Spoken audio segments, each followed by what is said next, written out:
gonna grow out of it. Mama gonna grow out of it. You're gonna be a part of it. See me through all of it. You're gonna grow out of it. Daddy gonna grow out of it. You're gonna be a part of it. So come be a part of it. Come be a part of it. Come be a part of it. This is the party part of it.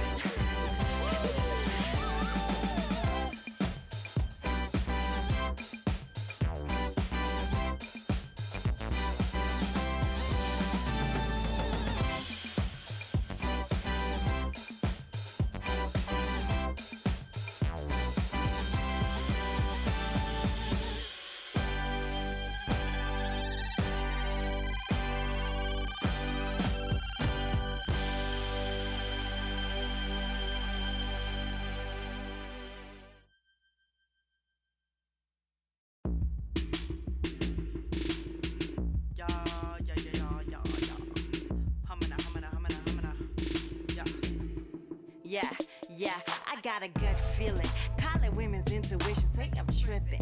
I'm seeing visions with my power with precision. The cosmos got a dialect, it's in my bones. Rosetta Stone, you punks, copycatting off. It's how you come across. I floss, assume me. I shine like my name was Ruby Bridges. First one in the trenches, first one on the front line. Ain't nothing to investigate, clairvoyant state. Got a lot on my plate. At least I'm at the table now, don't ask me how. I was famished for a while, hungry, you could see my ribs. Rolls were circling like they had dibs. Funny how they trick us into questioning our gifts. So scientific that it's spiritual, how our bodies speak in scripture. Wish I could paint a pretty picture, but the truth is the real elixir. Yeah. And these feelings don't lie, let me testify. And these feelings don't lie, let me testify. And these feelings don't lie, so let me testify. Let me.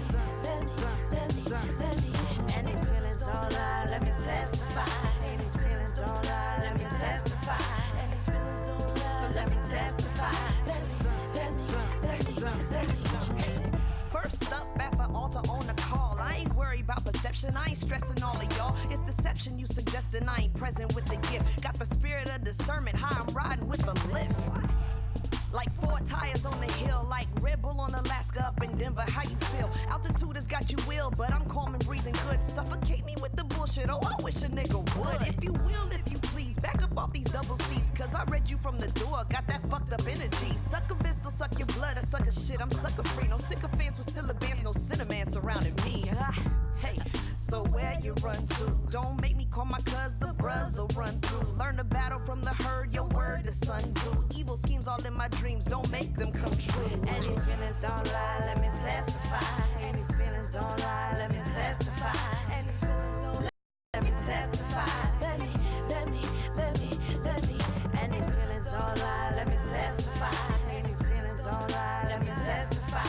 And these feelings don't lie, so let me testify. Let me.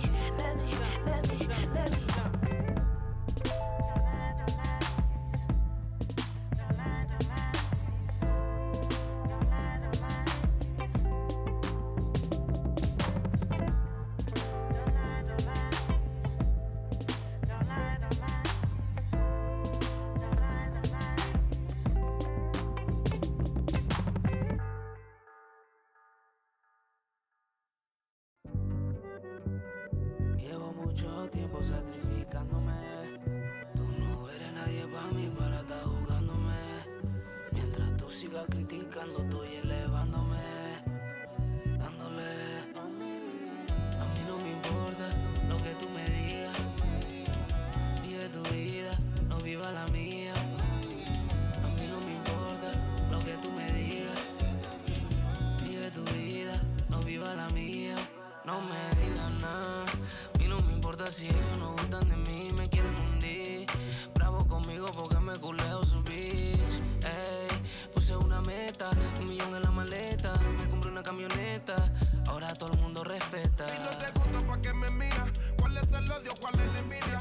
Me vale verga lo que ellos opinan. Se comportan peor que la policía. Todo lo que tengo, no me lo han dado. Si yo lo logré, ustedes también pueden lograrlo. Tú me digas, vive tu vida, no viva la mía. A mí no me importa lo que tú me digas, vive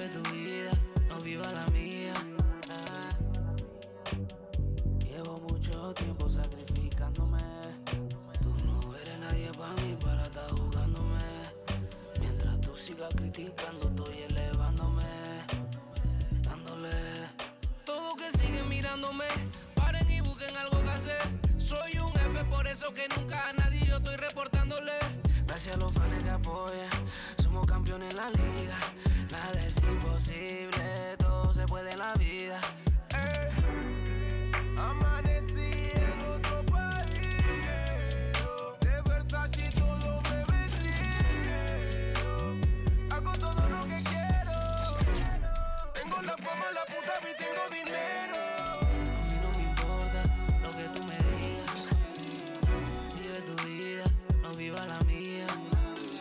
A mí no me importa lo que tú me digas. Vive tu vida, no viva la mía. No me digas nada. No me digas nada. No me digas nada.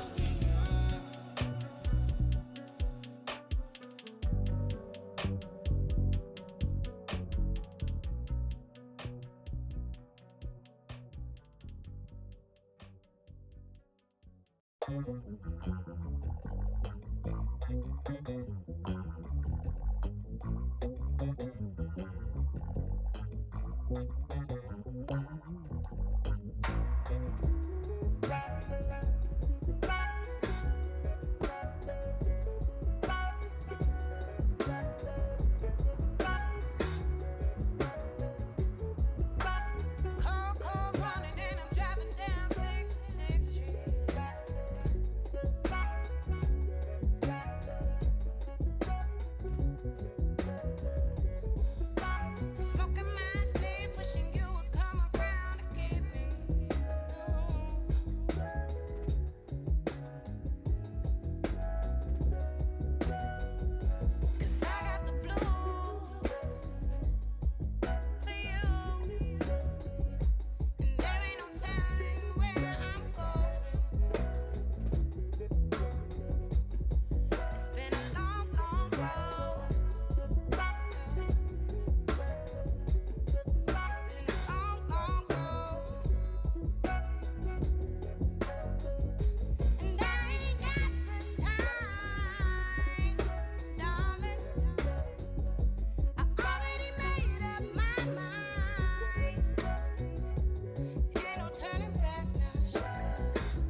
shift to her name. Self-love, her claim to fame. African who knows her name. Which stay up in your lane, never a hoe.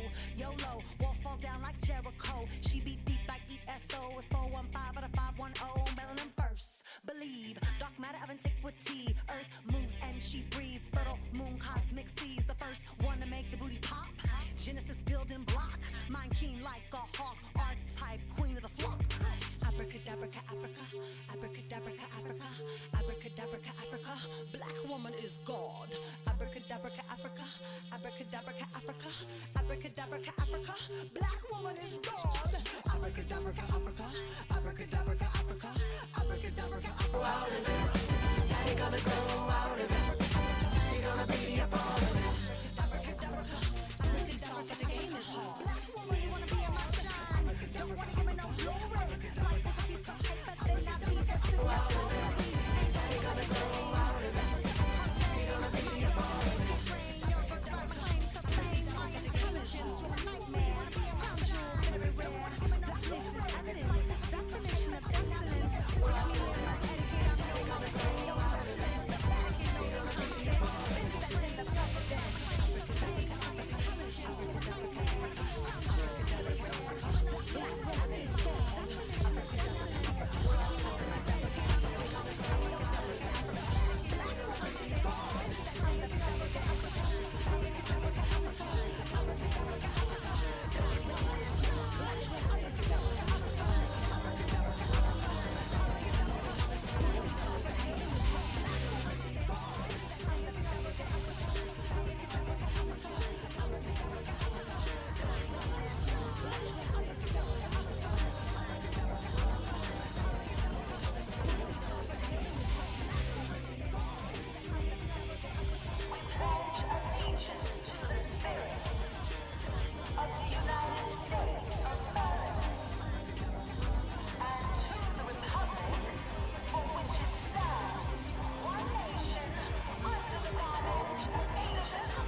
All right, fantastic. Thanks for coming. This is really cool. The people that are watching on the live stream can't see, but it's all women here, which is awesome.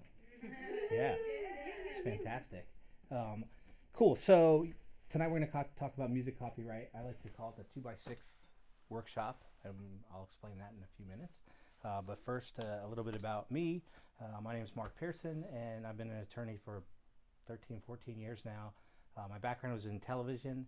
I spent 10 years as a television journalist, mostly covering sports all along the West Coast before transitioning into law back in the early 2000s.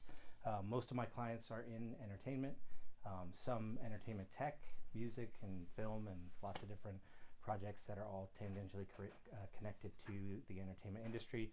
My practice is almost 100% transactional. I think in my practice, 3 times I've gone to court, twice by phone. So that's not a big part of what I do, but what I do is work on contracts. And so that's kind of the gist of it. And of course, when we're talking about entertainment law, specifically music, those contracts deal with copyrights mostly. And so that's usually a big foundational piece of the puzzle. And so that's why tonight we're going to talk mostly about music copyrights and how they work and what they do. So if anybody has any questions after this, my contact information is on here. Feel free to shoot me a text message or an email, and I will try to answer any questions that you might have. Same for you guys. Okay, so let's talk a little bit about the backbone of the workshop, which is the fact that there's 2x6 concept. That being that there are 2 music copyrights in every piece of recorded music. Super important concept to recognize. There's 2 separate and distinct copyrights. Actually, we'll see a little bit later. Section 102 of the Copyright Act actually writes these out. You actually get to see it in writing in the Copyright Act. They talk about 2 separate music copyrights. One in the composition, that's the lyrics and the melody of the song, and one in the sound recording. That's the actual physical embodiment of those lyrics and melody in a recorded version. So if you think about it, you could have lots of different recorded versions of one song, but there's only going to be one song. So songwriting and composition is really incredibly important, and this is why pretty much the whole structural, contractual setup of music copyrights is geared towards the songwriters retaining ownership of their songwriting. That's really important. Whereas songwriters or artists are going to not necessarily own the master recordings. They might be owned by a label or a distributor or a band itself instead of any of the individual members. The individuals are going to be the people that always want to control and own the songwriting, because the song can be used in lots of different ways by lots of different people, but the money is going to flow to the songwriters. So that's the first of the 2 music copyrights. The second is in the sound recording itself, and that's like I said, the physical embodiment. So if we just found out today that the Rolling Stones for years had been considered the writers from that song by the Verve, Bittersweet Symphony, and we just found out today that they gave up their publishing rights back to Richard Ashcroft, and so now he will be able to collect all the publishing royalties from Bittersweet Symphony, whereas that music, as of today, it's huge for him, and so now anytime somebody does a version of that song, he's going to get paid. It had been that Jagger Richards were getting paid anytime somebody did a version of Bittersweet Symphony. Okay, so then the second part of that's the 2, and then the 6 is that there are 6 different ways that you can monetize the 2 different music copyrights. Each one has 3 ways to monetize it. So each has a mechanical rights and royalties that flow from that. Each is going to have performance rights and royalties that flow from that, and then each is going to have synchronization rights. And royalties or licensing fees that are going to flow from that. Of the 6 ways that you can make money, 3 of them are set by statute, meaning there's a law that says this is how much you get paid for these 3, and we'll discuss which ones those are, sets of royalties. The other 3 are negotiated. And so that means that there's somebody, whether it be the band or someone within the band or a manager or a record label or a DSP along with the distributor, that is setting that particular rate. And it's a contractual negotiation for that. And so we'll talk a little bit about that as we go through the lecture. The other three, like I said, are set by statute, meaning there's an actual law that says this is how much you get paid when somebody does X with your music. Copyright. Okay, so let's take a step back first before we dive back into the music stuff, and let's talk about copyrights in general. A copyright is a right that attaches to works that are fixed in a tangible medium. So the key part of this part of the lecture is to recognize that it's something that has to be fixed into a tangible form. Ideas are not copyright protectable. So oftentimes I'll get calls, not generally from musicians, but other people that are working on some type of a project. Says, I got this great idea, how do I copyright it? Fix it into a tangible form, meaning write it down, play it into a recorder and record it, video it or film it. And once you fix it into a tangible form, then it's automatically covered by copyright. So the authors of the work automatically have copyright rights vested in the work the moment it's created. You don't need to do anything special. We'll talk in a second about why registration is important, but you don't actually have to register in order to claim the copyright and to actually own the copyright. Any people or person who creates something automatically owns the copyright in it the minute that it's fixed into that tangible form. So what is subject to copyright? So it's creative works, and we're talking about musical works, okay? So that is your composition copyright. Dramatic works, choreography is always the one that gets me. So choreography is actually copyright protected. And that one's always interesting because you think like a lot of people just use dance moves, but the choreography itself is actually copyright protected. Pictorial and graphic works, that's like your fine arts. Literary works, so books and audiovisual works, movies, sound recordings. So you see right here, we've got two different music copyrights on the list, compilations, architectural works. So this is generally speaking the types of works that are covered by copyright. And again, once you fix it into a tangible form, if you are the author or if you are co-authoring with other people, you own the copyright rights. What are the copyright rights? What does that mean? What do you have if you have a copyright? So the owner of the copyright has the exclusive right, and exclusive is really key, right? It means you are the only one that has the right to these things. And what it means is that, oh, I got a video game that wants to play here. Is that coming up on the screen? Oh, they don't get to see it there. On my screen, somebody wants to play a video game with me. Okay, so copyright rights, what are the rights that you get? You have the exclusive right, and this is so important here, I'm getting a video game request, to reproduce the work, so to make copies of the work, to distribute it, to perform it, to display it, and to create derivative works. Now, when we talk in depth just about copyright, I would get really into the nuances of what we mean by a derivative work, but for purposes of music, the real easy derivative work is a sample. A sample is considered a derivative work, meaning that if a work is sampled, that sample belongs to the original copyright owner, and if somebody puts it into their work, okay, then they have to have rights from the original copyright holder to do it. Otherwise, what they're doing is copyright infringement, because the law says that they've created a derivative work of the original. Even if the sample is one little tiny piece, the law says that is a derivative work of the original, and the rights vest in the author of the original work. So other types of derivatives are like sequels to a movie would be a derivative. If you took a piece of artwork that was a photograph and you drew a painting of it, that would be a derivative work. So there's lots of things that can be derivative works. That's kind of the one area of copyright law where there's a lot of disputes, because it's a gray area. Sometimes the law might think one thing's derivative and sometimes not. And it's a balancing act between the rights of the artist to be creative and assert their First Amendment rights, and the rights of the original work holder to assert that what they've done is unique and should be protected. So it's kind of a balancing act on derivative rights sometimes, and that's where a lot of the lawsuits come and the stuff that I had to study in law school.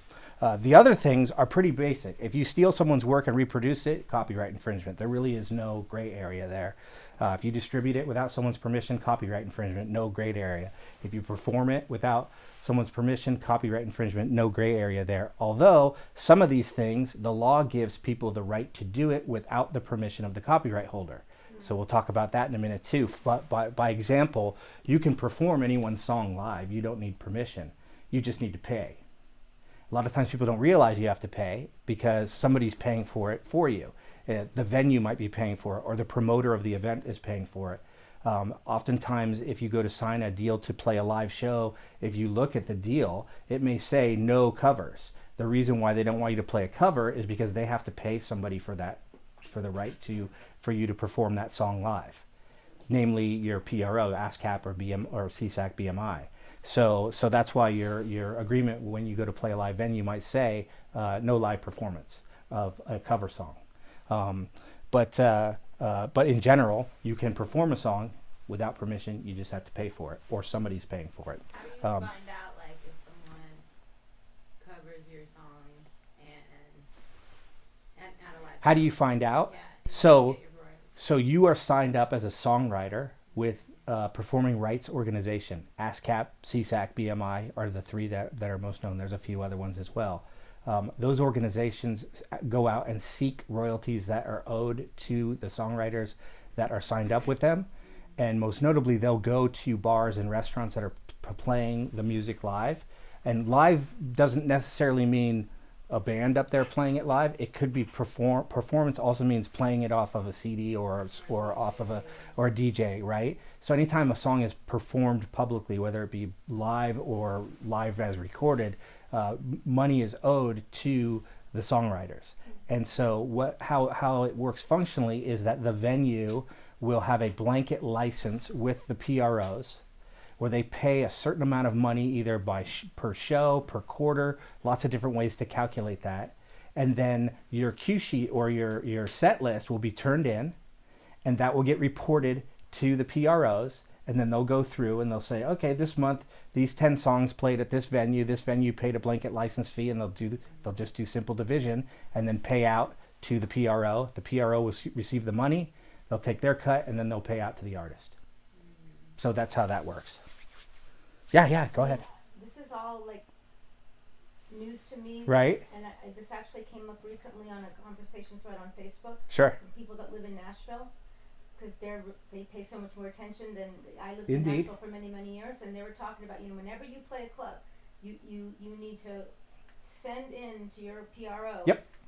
And you can get some small amount Yeah. of money, but I mean, no one does that. And I know also. You shouldn't need to, because the club has an obligation. And what'll happen is the PROs will send out representatives to the clubs, and they'll do an investigation, and they'll catch them, and they get caught all the time. So how do you recoup all? I mean. So you as the songwriter, it's kind of out of your hands. That's going through your PRO. But your PRO is active on that because that's how they get paid. So they're not leaving money on the table. They have people out at bars and restaurants going, okay, you're playing I just heard these 4 songs.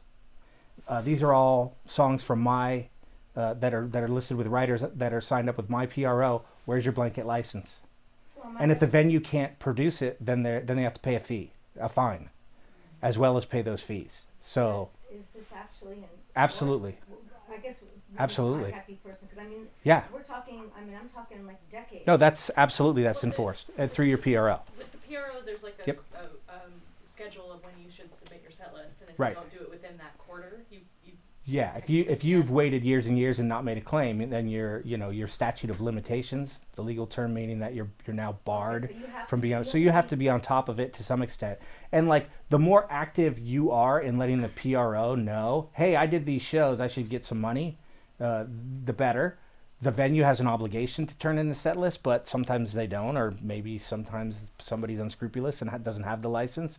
And so you need, the more proactive you are, the better. And that's kind of the job of like your manager and your agent to make sure that that stuff's getting taken care of. But that in general is what is going to happen. And the PROs are very active on that because that's how they get paid. Yeah. Okay, so getting back to the discussion of copyrights in general. Okay, so these are the rights that you have if you have a copyright, these 5 rights in the work that you've created.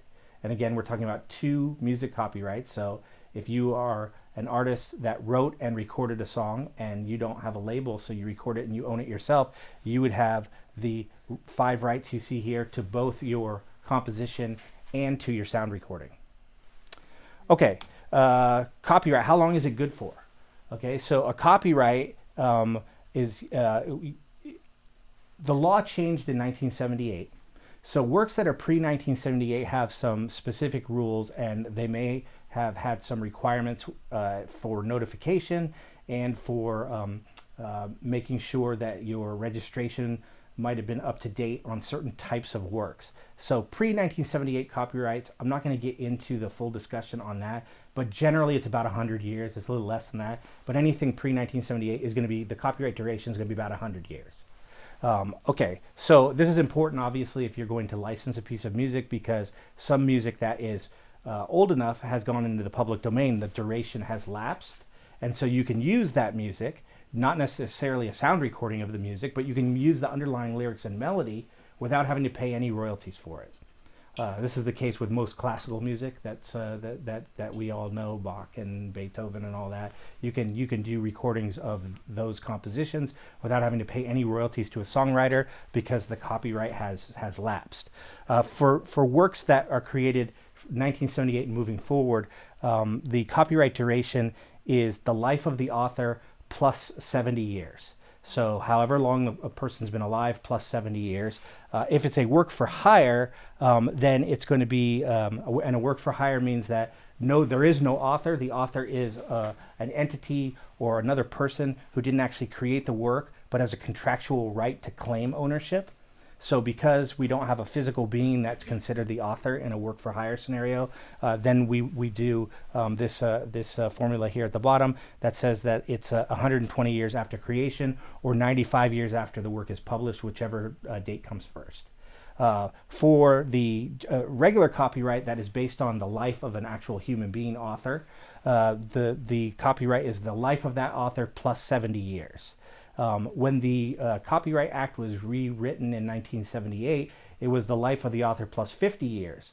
But there's a particular, there was a number, but one in particular entertainment conglomerate that was very interested in making sure that we pushed the boundary of the copyright extension out further. So to move it from 50 to 70, and they lobbied very hard, and they lobbied Sonny Bono, and so hopefully some people know who Sonny Bono is. He was a musician, and he was married to Cher, and he had a variety show in the 70s. He was a little guy, and then he became congressman representing Palm Springs, and then he crashed into a tree in Heavenly Valley and died skiing back in the early 90s. But before he died, he passed the copyright extension named after him, and was lobbied heavily by a particular entertainment company. Anybody have any idea who would want the copyright term to last longer than the life plus 50, and who had a vested interest in that? Publishers. Yeah, so exactly. So yeah, Disney, right? Because all the stuff that Walt created will go into public domain at some point. Oh yeah, I put music on that. Disney. I put the nice Disney song, the fun one, because we always think of Disney as being the bad guys. But this to get into a deeper discussion on copyright and the duration. This is one of the reasons why Disney over the last decade or so has focused very heavily on acquiring properties, because those properties like Marvel and Star Wars are going to be available to them exclusively for a lot longer, whereas some of their original works and things are going to go into the public domain.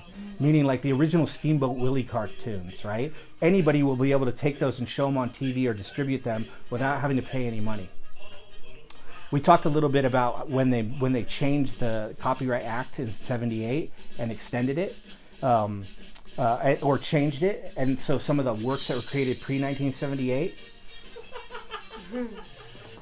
Shut up. So we talked about how some of those works they had to have re-registration, or they failed copyright for some reason because they didn't have the proper notice on it. That, like the Circle C, you don't need to put that on, but at one point you might have had to put that on. A really famous work that fell out of copyright prematurely is that movie It's a Wonderful Life.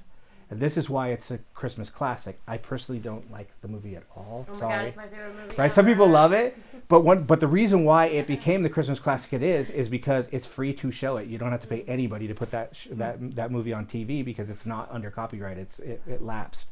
So TV channels and independent TV stations in the 70s started airing it nonstop during the holiday season because they didn't have to pay for it.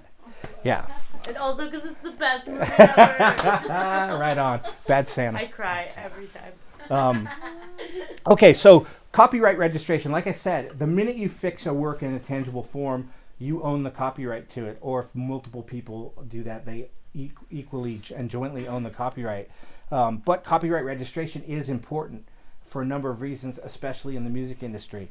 One is it's prima facie evidence of your rights. So you're going to have a date on there, and you're going to have a certificate, and you're going to have attested when you filed for your certificate that the information is correct. And so that form is going to be prima facie evidence that this is the date the work was created, and these are the people that created it, and these are the people or the person or the entity that's claiming the rights to the work. And if somebody wanted to try to challenge that, they would need to defeat the registration before they could challenge any other aspect of the copyright rights. So it's really important there. It also is a nice way to set the tone so that everybody kind of understands, okay, these are the owners of that work. So registration is important for that. You also want to be able to sue for copyright infringement in federal court. Lots of different reasons why you want that. You can only sue in federal court absent some other jurisdictional reason, but you can always sue in federal court if you have a copyright that's registered. Statutory damages, though, is the big reason why you want to register your copyrights. Statutory damages are hugely important. So we talked about how easy it might be to prove that someone copied your work without your permission, right? You go online one day, you're a photographer, all of a sudden you see your photographs on somebody else's website, you didn't give them permission, that's copyright infringement. You can go to court, file a lawsuit, sue them, go to court. In 5 minutes you can prove to the judge that you, or the jury, that you have had your rights violated and infringed, and that you didn't give permission. Case over, right? But what are the damages? The U.S. court system is set up so that we award money damages to a party that's aggrieved when their rights are infringed or when something bad happens to them in civil court, right? So you just walked into court, you spent 5 minutes arguing to the judge that your rights were in the images were used without your permission. The other side said, and the judge says, okay, you win. What do you win? Right? It can be very difficult to determine what the damages are that were caused to you. There's damages there, but it may be very difficult for us to figure it out, right? We might have to call in an expert witness or have somebody do a forensic accounting of the other side to see how much money they made from the sale of your images. And it can be very expensive to prove damages in a lawsuit. Might take 5 minutes to prove your case, and it might take 5 years to prove damages. When you have a registered copyright, you can forego the concept of proving damages, and you can claim statutory damages, meaning the damages are in the law. And the law basically says that depending on how willful the judge believes that the infringement was, the judge will award an amount of $20,000 to $150,000 per infringement. So you can go so what this does is it forces these cases to settle. And this is why I don't go to court very often, because if somebody took somebody's work and used it without their permission, a letter is sent saying you did that, and here's what you need to pay in order to make this case go away. And then the other side generally says, I'm not paying anything, I didn't make any money off of it. And then they go get a lawyer, and the lawyer says, you used it without permission, they have a registered copyright, you're going to face statutory damages, and a judge could award them $150,000 for each of the 5 pictures that you took and put on your website. So 150,000 times 5 in damages for something that, if you'd done a license properly, might have cost you $4,000 or $5,000 or even $10,000. Now you're looking at facing over $1 million in damages. And so because of that, it forces settlement. It also puts a lot of power into the rights holder.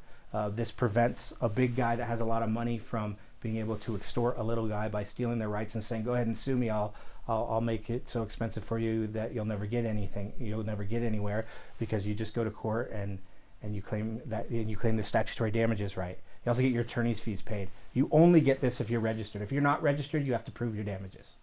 So this is the big reason why you want to register your copyrights. So if somebody infringes your rights, you can rely on statutory damages to help you force a settlement.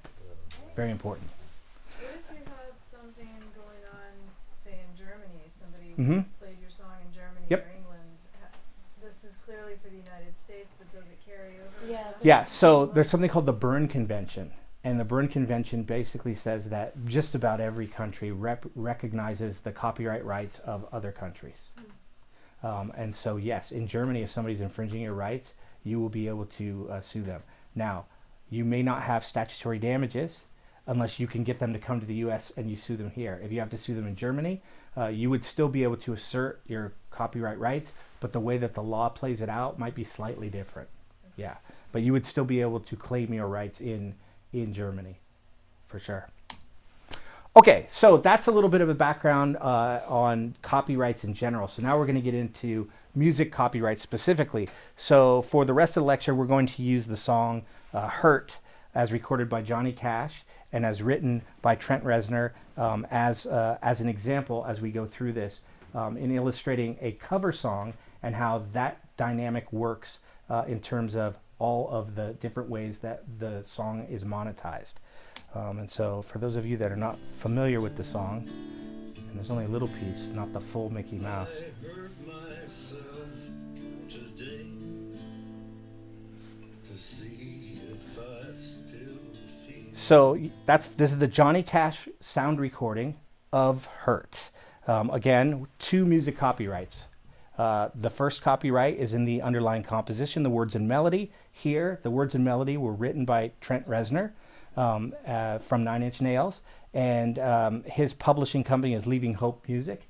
And so the rights to his publishing, to his composition copyright, are handled or administered by that publishing company. So they're his rights, but they're administered by a publishing company because he doesn't want to have to deal with chasing the money down. As Kimberly mentioned earlier, chasing the money down is a pain.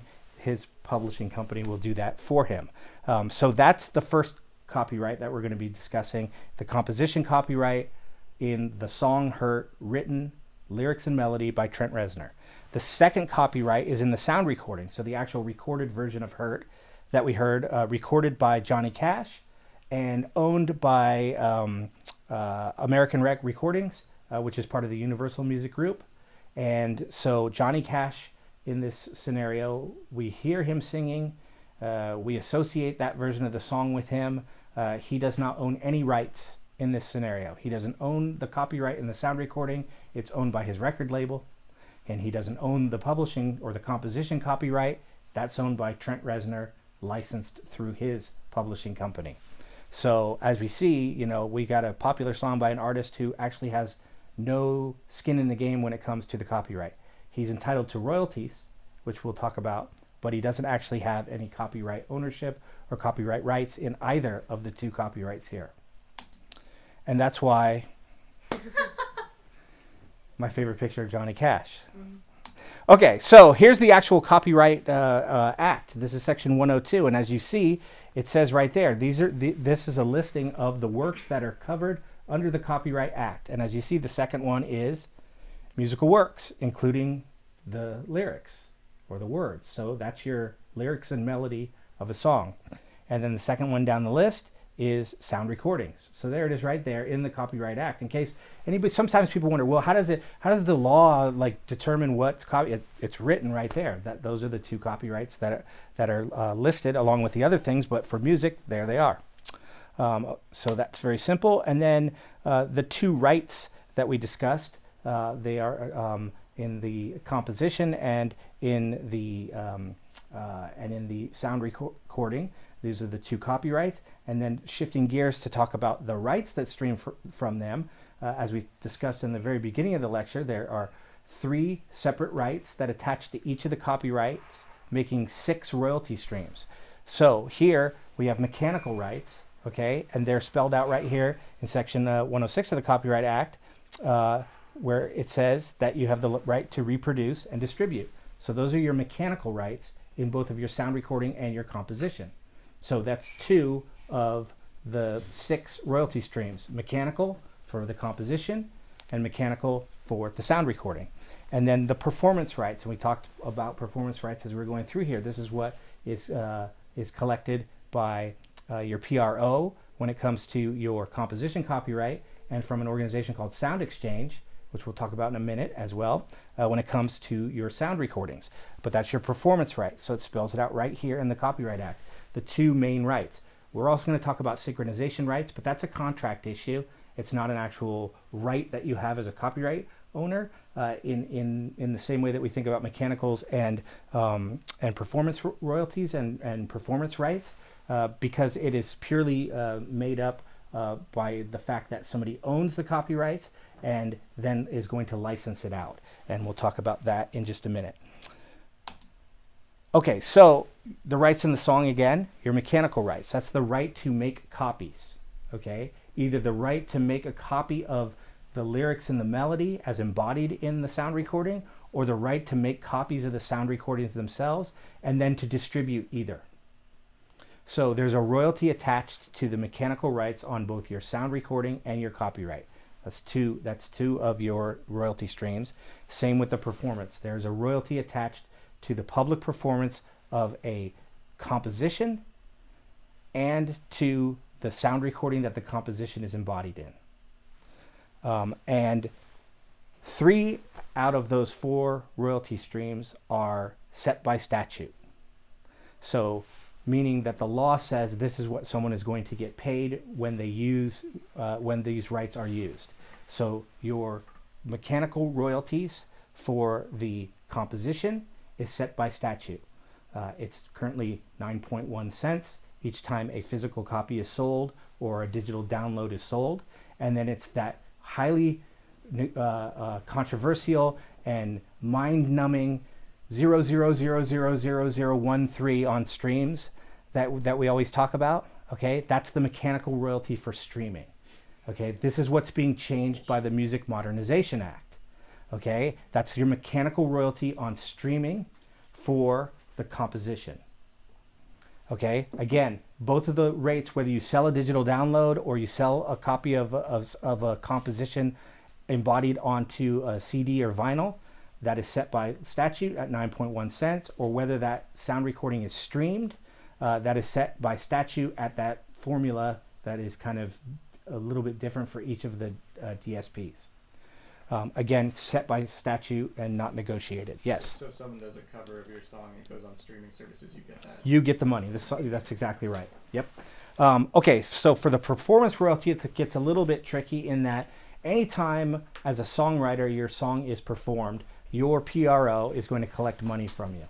So whether it's performed live, whether it's performed by virtue of it being your sound recording with your song on it being played at at a venue, or by a DJ, or on a jukebox, or on the radio, or on television, or streamed on the internet, or streamed on embodied into a movie that plays on the internet. Anytime one of your songs is performed publicly as a songwriter, you're going to get money. That money is going to come through your PRO.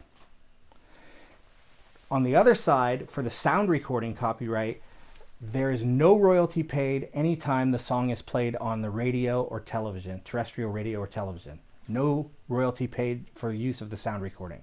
So if you're a radio station, you pay a royalty through a blanket license paid to ASCAP, CSAC, BMI for the right to use someone's song, lyrics, and melody, but the sound recording gets nothing. So in our example with the Trent Reznor song, as done by Johnny Cash, and sound recording owned by Universal, when that song gets played on the radio, Trent Reznor, through Leaving Hope Music, gets paid a royalty from the PRO that he signed up with.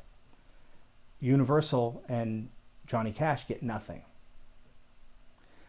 In the early 2000s, again, there was a revision to the Copyright Act called the Digital Millennium Copyright Act, or the DMCA. That set a royalty for use of sound recordings digitally. So when that same radio station has a streaming outlet through iHeartRadio or through their website, they have to pay a royalty for the use of the sound recording on that digital use of the song. And we're going to see this in chart form in a minute. So they don't have to pay a royalty when they play it over the terrestrial airwaves. They do have to pay a royalty on the sound recording when they stream it digitally. Same thing with Pandora has to pay a digital royalty. XM satellite radio has to pay a digital royalty. Or if you're watching a movie digitally and it's got music in it, there's a performance royalty that has to be paid there. But if that same movie's played on TV, no. Okay, so that is a change, and this goes back when they were first setting these laws. The bargaining and the leverage for TV and radio stations was much higher than it was for songwriters and music, or excuse me, not for songwriters, but for recorded music industry. And so the radio and TV stations successfully argued that we're just promoting the music and we're going to help you sell copies, so we shouldn't have to pay for it. And that was kind of the logic, and it stuck. It's not this way in many parts of the world. In many parts of the world, it's called neighboring rights, and it is a royalty that's paid to the owner of the sound recording across the board whenever it's performed. So there are neighboring rights in other countries, just not here in the United States. So I have a question. Sure. So if your music is copyrighted, like, so I'm with ASCAP. Yep. I sign everything up Yep. with ASCAP, right? I go to Germany. And they're playing my stuff on Yep. the radio, and they're playing my stuff on television. Am I getting... No. Not at all, because No. I'm registered So in the your US. PRO Yeah. only, ASCAP CSAC BMI only handles U.S. copyright performance royalty collection. This is why you might want to consider signing with a publishing company or a publishing administrator, because they will have the same type of arrangement with PROs all over the world. Right. So I have that too. Perfect. And when I tour in Europe, I have to fill out game sheets. Like Yep. when for Germany, it's game sheets, Yep. right? So it's the same thing, filling out all the songs that I perform. That's right. They Yep. submit it. Yep. Germany's a really interesting one, because the reason why it's important to have a publishing administrator, especially if your songs and you know your music's being utilized in another country, is Germany is one of these places where you actually have to be physically present or a resident of Germany to collect performance royalties.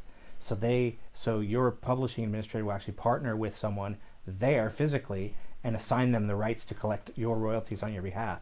Not every country is like that. Some places you can, that the actual administrator can sign up and collect. So there's a lot of different rules, but yes, and that is an issue that comes up often, especially if I'm working with somebody who has a lot of exposure in South America or in Europe or in Asia, is the fact that we need to get you with a publishing administrator, because there's money being left on the table from performance royalties that are coming from all of the rest of the world outside of the U.S. For sure, yeah, absolutely. Okay. You are getting all the royalties. You're getting Yep. all the performance. Not in the U.S., but you will get radio performance royalties and TV. And TV. Yep. Okay. Yep. Okay, so we talked a little bit about how there's 6 ways that you can make money, and we haven't gotten to sync licensing yet, so we'll get to that in a minute. But with the other 2, with the mechanicals and the performance, there are 4, right? Because there's a mechanical and a performance for your composition, and a mechanical and a performance for your sound recording. 3 out of those 4 are set, like I said, by statute, and that's what we're talking about here on this page. So we're calling it licensing, but we're calling it licensing in a compulsory manner or in a manner that is set by statute. Meaning the law says this is how much somebody is going to get paid for the use of this particular copyright right. Okay, so in our scenario with the song "Hurt," when a Universal presses copies of their album that has "Hurt" on it, they need to have a mechanical license with Leaving Hope Music, the publishing administrator for Trent Reznor, in order to make copies of the actual physical embodiment of the music, so a CD or a digital download or vinyl. They need to have a license from the songwriter, Leaving Hope Music, Trent Reznor, in order to do that, and they need to pay them. And in this particular instance, they probably got they probably negotiated a license, but you can always get a license. It's called a compulsory mechanical license. You get it through Harry Fox. You may have heard of Harry Fox. If you go to Harry Fox and you want to do a cover, you go to them, you buy your license, you pay for it. You can then release a cover version of the song that you recorded. You do not need to get permission from Trent Reznor or Leaving Hope Music. You just need to pay them. The current rate for a compulsory license is 9.5 cents. So you would have to pay every time you sold a copy of the song 9.5 cents. If the song is streamed, Harry Fox will deal with that directly and pay that directly to Leaving Hope Music. But as a record label, or if you're independent and you're selling CDs at the store, you're going to collect the money. You're going to need to divide out 9.5 cents and pay that to whoever you got the cover license from or for through Harry Fox. Don't you do an estimate of potential You can do that sales? too. Yep. Okay. Yep, and that's one way you can do it now too. Yep, and we'll talk about there's another way that you can do it as well that can be helpful as well. Sure. What are like the rendition restrictions around that? Like, yeah, and we'll talk about that in a second as well. Yes, because there absolutely are. So the compulsory license that you can get through Harry Fox, and we'll talk about it now.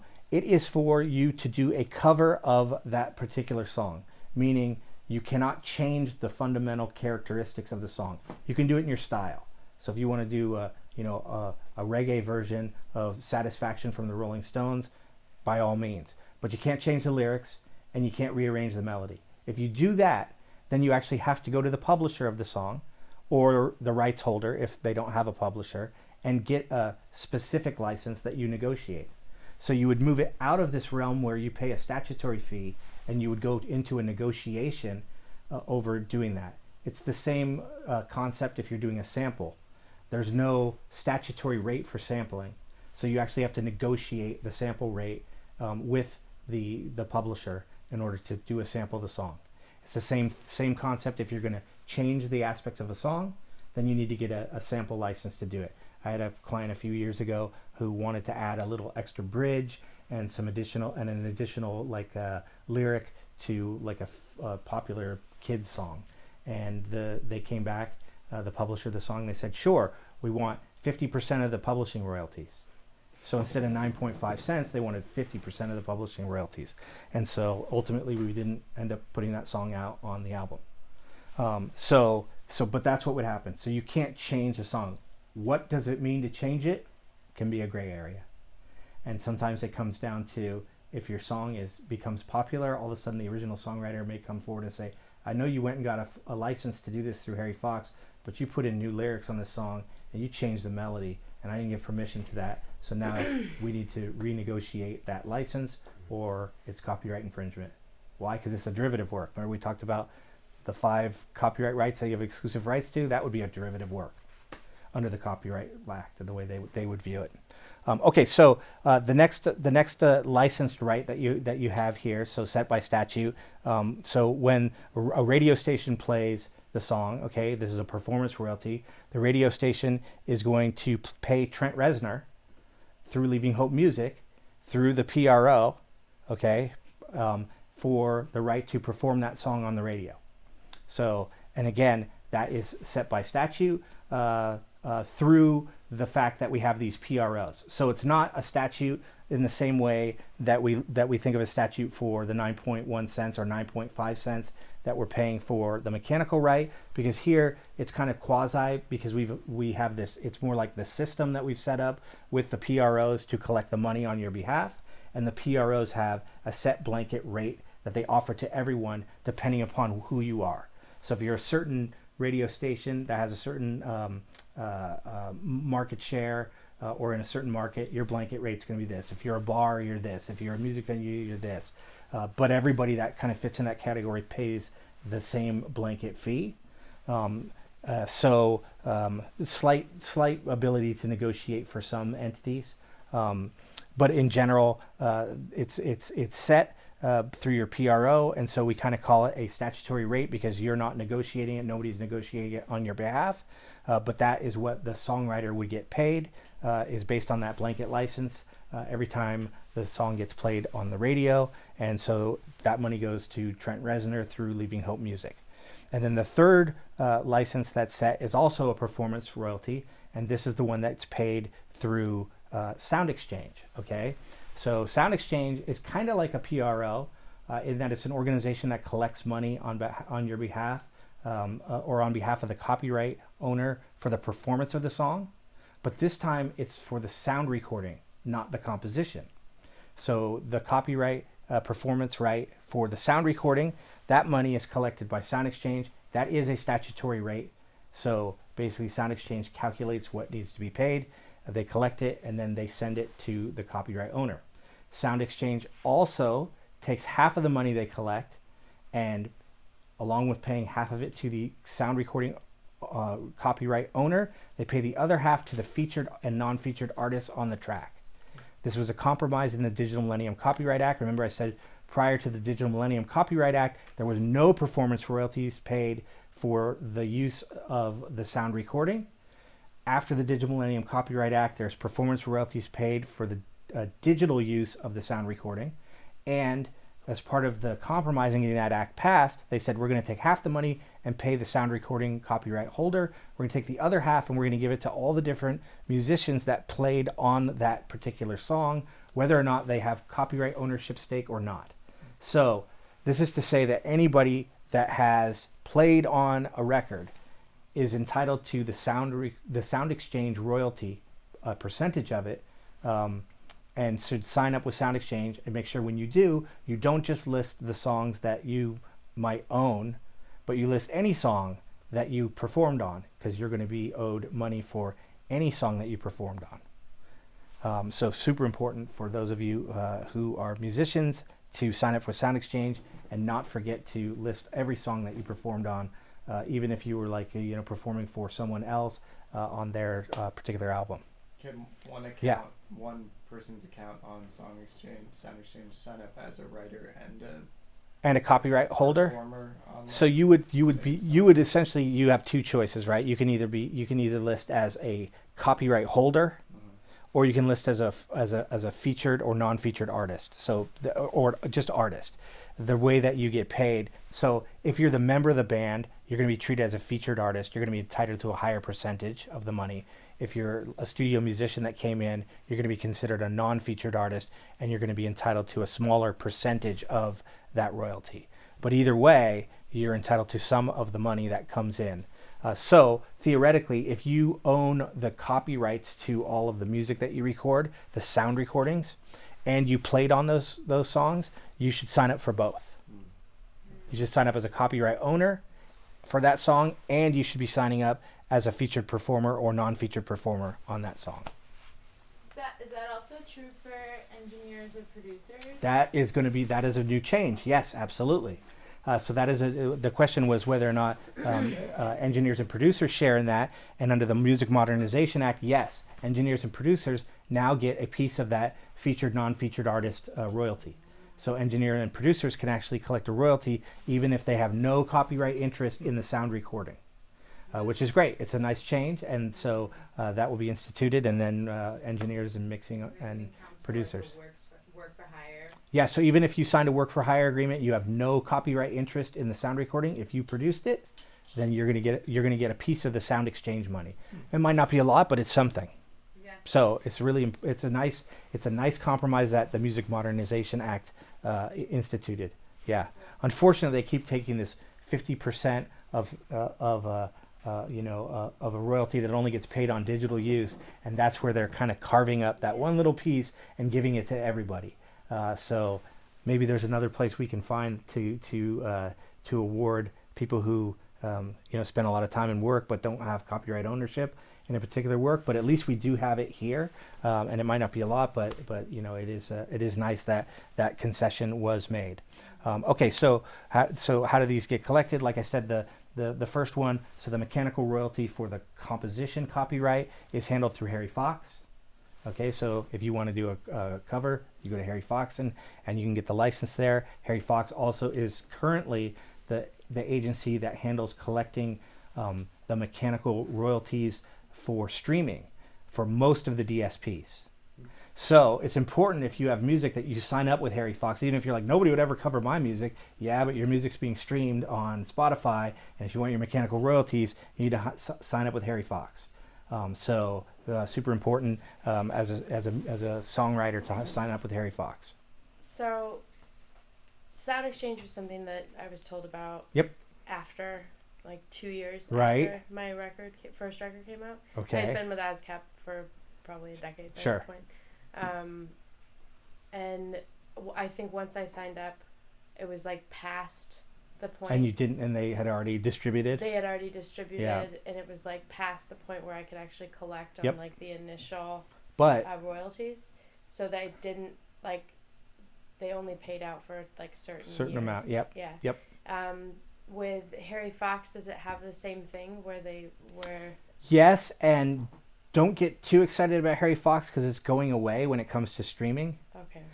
Because that's going to be part of this new organization that's formed under the MMA, the Music Modernization Act, to handle the compulsory licensing for streaming of mechanical rights. So there'll be a new organization like a Sound Exchange that's all it's going to do is collect digital royalties for the songwriter, for the mechanical rights, and pay them. When does that happen? And that's soon. Everything's passed. It's just a matter of getting the mechanics all put into place. Mm-hmm. So hopefully within the next year or so. Wow. So That's what I'm hoping. That lawsuit didn't So the lawsuit is over the rate that would be paid for the mechanical rights, right? Because we're talking about it's a statutory rate. So the Music Modernization Act, right now handled by Harry Fox, they charge a rate to Spotify to every time Spotify plays a song for the mechanical rights. And so that's in heavy dispute because that's that number that everybody always freaks out, 0001348, right? The Music Modernization Act established a new copyright royalty board that's set up and changed the way that it works. And that royalty board set a new rate that is currently being dealt with by Harry Fox, but will be dealt with by this new organization. And that rate is what's being challenged by Apple and everyone but Apple. So sorry, Apple. Everyone but you. So everyone but Apple is challenging that rate. So it's kind of connected to the Music Modernization Act, but in that it was set by this new royalty board, but not. The hope is that the new royalty board is going to continue to raise that rate and that it won't keep being challenged, and then it will mean more mechanical money to the songwriter. When you think that the record labels would just only... The labels don't care because they're not involved, right? Because this is only the composition copyright. Yeah. When Spotify just favored the record label's music more so that it gets more streams and they pay it. They have to pay it anyhow because you've got to pay. Spotify has to pay royalties for the composition copyright and the sound recording copyright, and they have to pay a mechanical royalty on each, and they have to pay a performance royalty on each. So they got to pay it no matter what, and so that's why they're going to argue wherever they can. They're going to make an argument to lower one of those four quadrants because that's what they do.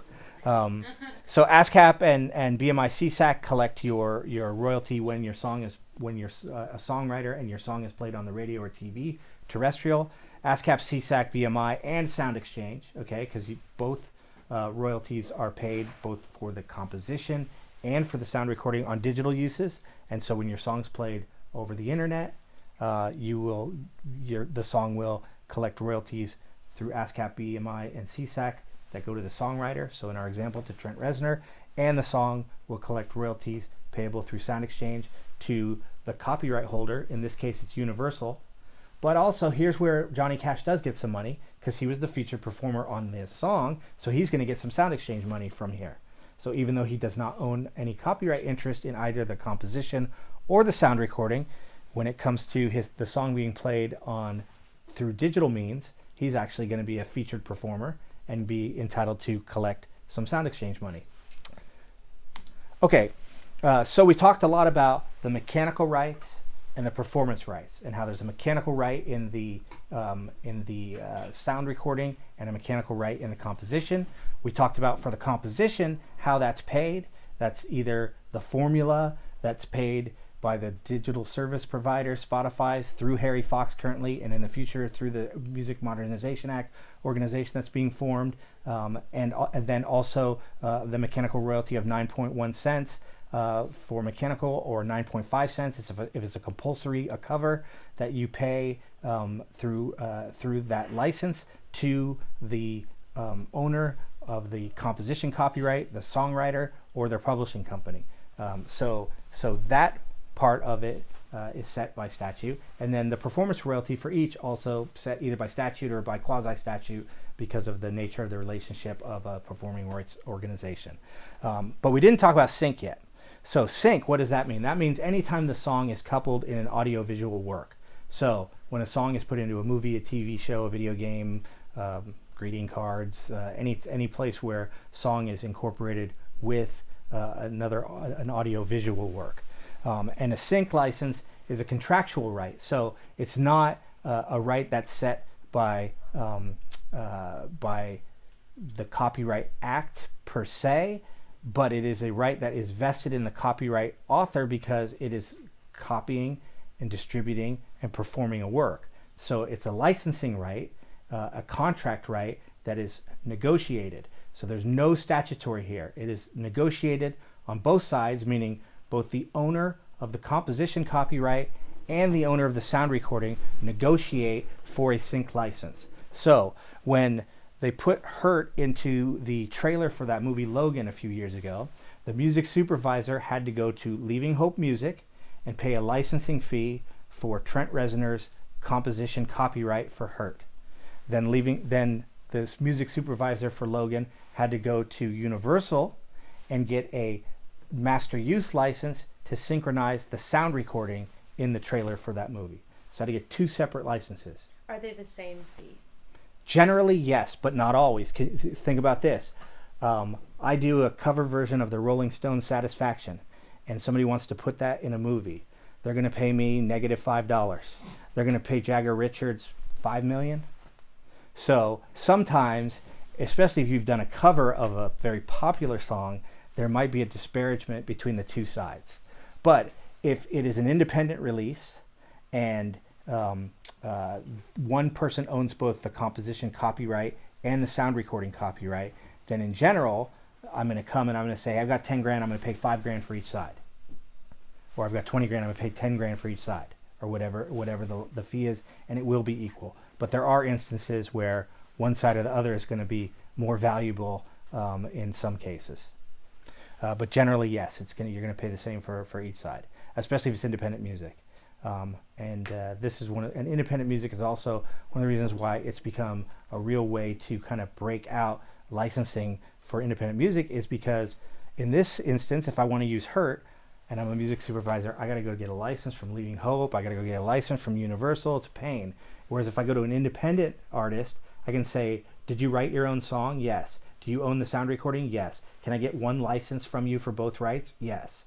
And I can pay one party one fee and get both sets of rights.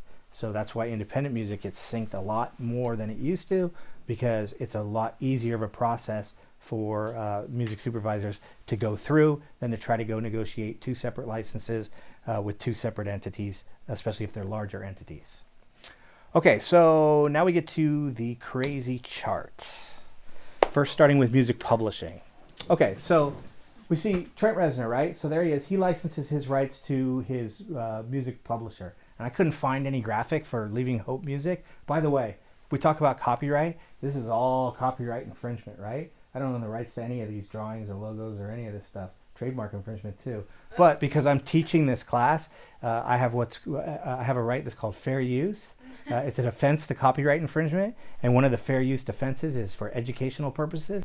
So because this is an educational purpose, I'm making a fair use claim to utilizing all of these graphics and logos, and hopefully they don't sue me. They can still sue me. It's just a really good defense that I have, but I don't think they will. Please don't. So if you made an educational song, but you use the melody and lyrics of or a parody. No, yeah, because that's one of the fair use defenses is criticism and commentary, of which a parody is a commentary on the original work. So yeah. Okay, so Trent Reznor licenses his rights to Leaving Hope. Leaving Hope represented by an old CD. I don't know. Okay, so as you can see, white means rights going out. Green means money coming back. Okay, so moving around the circle.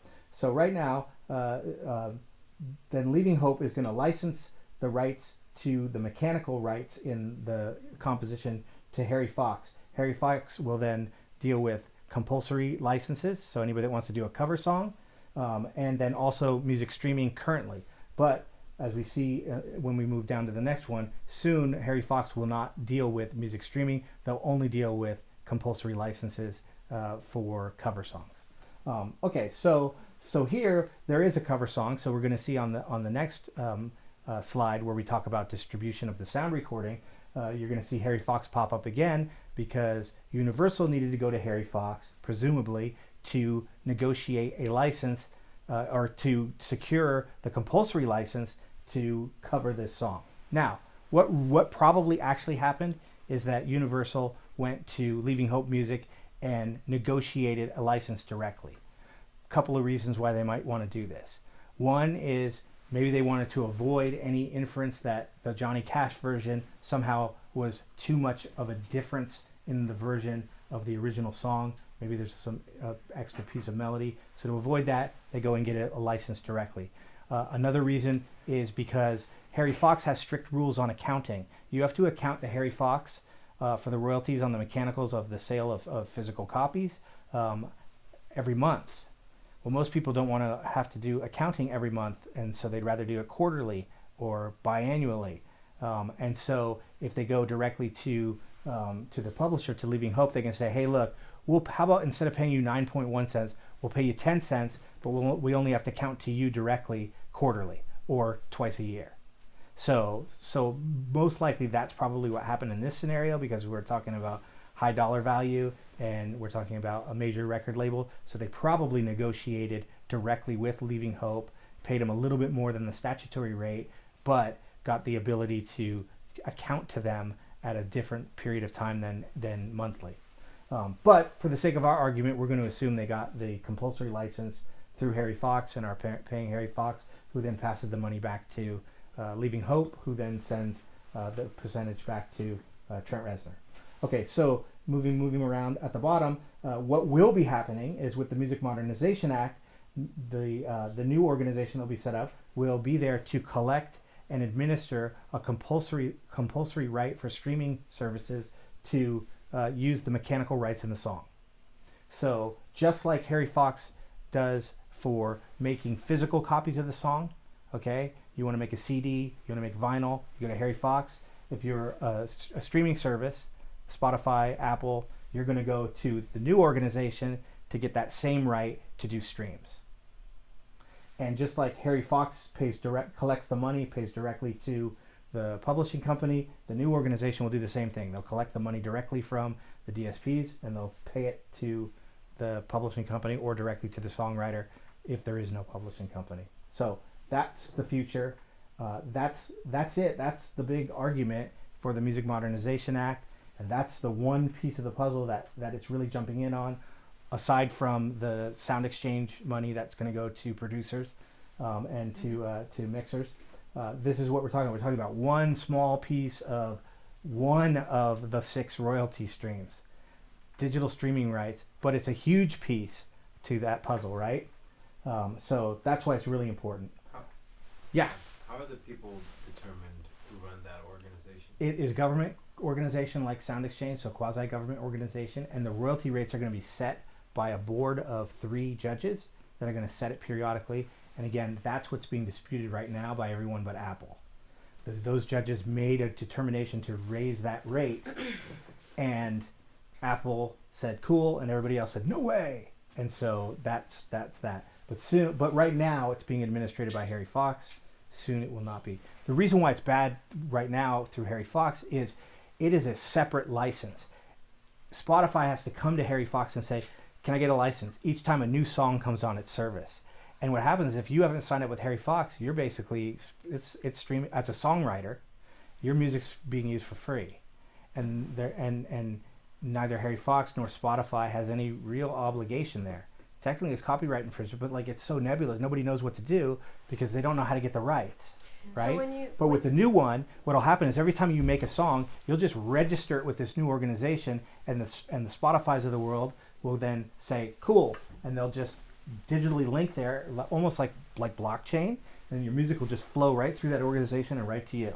So you don't no license needed, no nothing. The music just goes from DSP, statutory rate set by the 3 judges, to the new organization, to your publishing company. 2 questions. Yes. 1, the distributor that I'm using to Mhm. distribute digital, like music digitally, Yes. they are the ones that are giving me payouts for streaming. Yep. So are they working with Harry Fox to Nope. do Well, that? we will talk about what money that is in a second. Okay, that's different than That's what Harry different Fox than is. this. Okay. Yep. This is only for the composition. What you're talking about is sound recording royalties. Okay, cool. And then, so we'll get to that. The second question is, I have publishers. Yep. I have a co-publishing deal. Yep. For all of my musical work. Yep. So I have a publishing company that is mine. Yep. And then I am co-published with this other company. Yep. That company is who collects my publishing royalties and then sends me money. So, is this a publishing company in terms of something you set up to collect royalties through your PRO? So, it's called Riptide Music Group. Okay. Yep. They do all of my licensing and Yes. publishing. So they are publishing administrators. So yes. What they will do, they are the gold circle in the middle. Okay. They are the leaving hope And in so your then scenario. what is when I signed up with ASCAP. Yep. And then when I signed this co-publishing deal. Yep. I created Aw Shucks, which is my. Which is your publishing designee, different than a publishing company. Okay. Yep. So all of that is taken care of by Riptide. Yep. Okay. Yep. Okay, so, and we'll get to that in just 1 second because it's right here, and we'll talk exactly about that issue next. Great. Okay, so before we get there, at the bottom we see the rights to do sync deals for the publishing rights as negotiated directly between the music publishing company, or if you sign up with like a sync company that goes out and finds sync opportunities, there might be a sub deal in there, so that line might be cut, and then you insert a company that is going out and trying to find sync right deals for you. But either way, that's a negotiated right. It's not set by statute. You can negotiate whatever you want for sync. Keep in mind with sync. So if I'm a music supervisor, I want to put your music in my movie. I'm gonna do a license agreement for sync, and I'm gonna pay you a fee, $5,000. But you're also gonna get performance royalties because every time that movie plays, there's a performance royalty attached as well. So you're going to get a sync license fee, but you're also going to get a performance royalty. So licensing for music and TV and commercials is a lot of money, very lucrative. Okay, moving around. Now we get to the PROs, right? Okay, so the agreement, and you see the big looping arrow off to the right because the PROs pay the songwriters directly. It does not go through the publishing company, that songwriter share. This is why when you sign up with a PRO, right, you have to make this division, and they have this 200% system, 100% writer share, 100% publisher share. This is working under the concept that you're the writer, Trent Reznor's the writer, he's going to get half the money, he's going to get the writer share, and then the other half of the money is going to go to the publishing company. And they're going to collect that money, and then they're either going to keep that depending upon what kind of a co-publishing deal they have, or maybe some of it ends up going back to Trent Reznor as well. But part of that money, the writer share, goes to Trent Reznor directly. Doesn't go through anyone else. Gets paid directly from ASCAP, BMI, and CSAC. This is why people get really excited about publishing money from their PRO. Oh, my PRO money. It's just 1/6. One of the 6 royalty streams, but it's the one that doesn't go through anybody else. It just gets collected by the agency and goes right to you. Doesn't go through a publishing designee, doesn't go through an administration company. Part of it might if you sign a co-pub deal, but that writer share is always going to go right to you. It's also if you're in a recording contract where you have a big recording budget that needs to be recouped by the record label. Generally, the songwriters are going to get paid even if the sound recording is still in recoupment. So super important to be a songwriter and to sign up with your PRO and have this money because it's going to come to you even if you might not be getting any money for your sound recording other than the advance that you might have received. Can you explain this something? This is something for sync licensing. Yes. So, getting a song in a commercial. Yep. Sometimes you also get SAG royalties Yep. from that kind of thing. You get residuals, so it's not really a SAG thing, unless it's like a performance thing, depending upon how the song is used and whether or not you appear in there. But you're going to get residuals, yes. Residuals. Yep. Okay. And you're going to get PRO money as well. Right. So there's a lot of different royalty streams that come, especially with a commercial or a network TV show. Right. Yeah. There's a lot of money that can come to you, passive money, years down the line for sure. Okay, so that's the music publishing piece of the pie. You've got mechanical royalties that are currently all being handled by Harry Fox, but will soon the physical embodiment of the mechanical royalties, so CDs, DVDs, vinyl, and digital downloads will be handled through Harry Fox on a compulsory level. Or if we take this and we say, you know what, we have a band and we wrote all our songs, so it's not a licensing deal where someone's doing a cover like in our example. In that case, in your recording contract, you're going to have what's called a controlled compositions clause, where instead of dealing with Harry Fox, you're going to be able to give the rights for the mechanical rights to the record label to put the song out. And it's going to say in that controlled composition clause, we will pay you the statutory rate, 9.1 cents per copy, or the streaming rate. And so that's going to say that in that mechanical or that controlled composition clause. That is in lieu of that side, the left side of this diagram, where with this we're dealing with a licensing situation where it's a cover song. If you actually wrote the music that's going out, there still needs to be a license in place. There still needs to be songwriting royalties paid, but it's going to be handled in your recording agreement. Okay, so that's what we're talking about when it comes to music publishing. Also, there's one other thing there where I put the little APM logo, and that's the other thing that you can get money from is sale of like sheet music. So there's money that can come from sales of sheet music and other kind of ancillary rights that are attached with that that are also going to flow through your publishing company and then come to you. Sheet music is a copyright right. It's a copy of your music. So you get to, as a songwriter, there's a composition copyright covers sheet music. Okay, so here's the sound recordings, right? So again, we've got Johnny Cash has got this relationship with Def American or with American Records. And so he is a contract for hire to record for them. And they're going to pay him a royalty that is negotiated between the two of them in a record contract. After that, all the ownership rights vest in the record label. Okay, so moving again from left to right, the record label has the right to do the sync licensing. Okay, so for the license that you get on the publishing side is called a sync license. The license that you get on the sound recording side is called a master use license. It's the same thing. It's the right to be able to put one of those two copyrights into an audiovisual work. You need to get both licenses. And like I said, for independent artists, if you own both rights, the music supervisor can get one license that covers both rights from one party. Okay, so again, we're dealing with Harry Fox here, and so Trent Reznor, through Leaving Hope Music, licenses the mechanical rights to Harry Fox. Harry Fox then gives the compulsory license to Def American, and Def American can then use those mechanical rights in the composition copyright. Moving around, you've got your next is you've got traditional distribution. That's, working with a record label or distributor to print copies of CDs or vinyl. The record label would have the right to make that relationship either with somebody else who's distributing, or if they're self-distributing, with the different distribution outlets that is going to all the retailers. Then you've got the big one again at the bottom is the streaming rates for down there.